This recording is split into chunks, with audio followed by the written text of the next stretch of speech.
Hi everyone, this is Steph giving an update on Voyage number 1.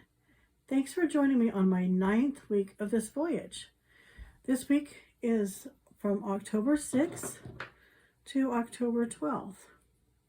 The weekly income was $952.17, and then from that amount I paid $35.27 to Target, $48.01 to the gas bill, $88.72 to the student loan that's starting to come due again finally, and then the second student loan got $57.05, making the total expenses for the week $229.05.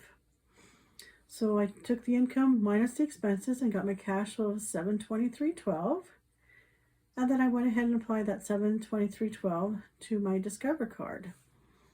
So the balance had been $1,496.35, and then we applied the $723.12, making the new balance $773.23 now.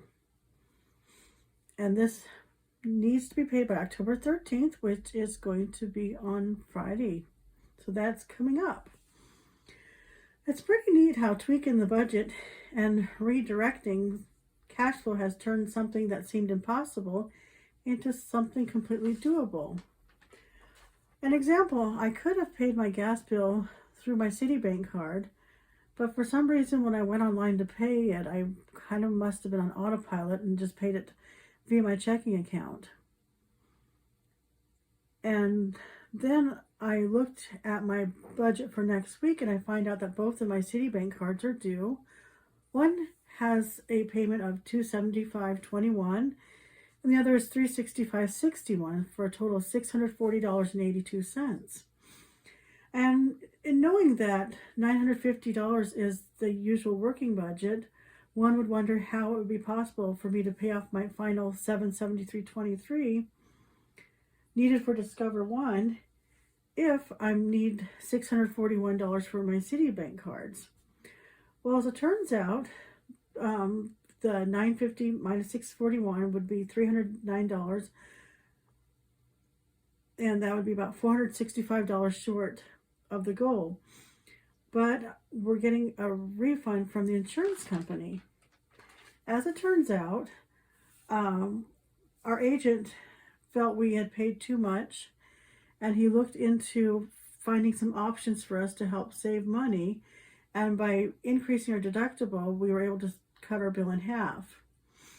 And honestly, when I had seen the increase in our insurance, I was just working on my budget and figuring out a way to make the increase show in my budget.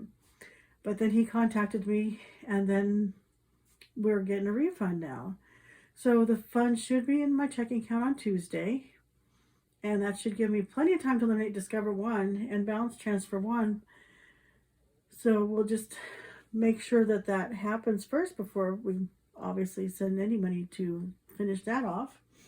And I did go ahead and run things through the line of credit. Nothing much happened this week. It still has the limit of $12,000. The balance is $11,753.76, meaning $929.24 is available. And set aside for the Citibank cards is $683 to make those payments next week. And then I updated my Discover chart, and this shows that $773.23 to be paid by the 13th, and now that minimum payment is just down to $257.42. So I want to thank you for joining me. Please like, subscribe, and ask any questions or comments. Check in next week and see if I can complete my voyage. Thank you.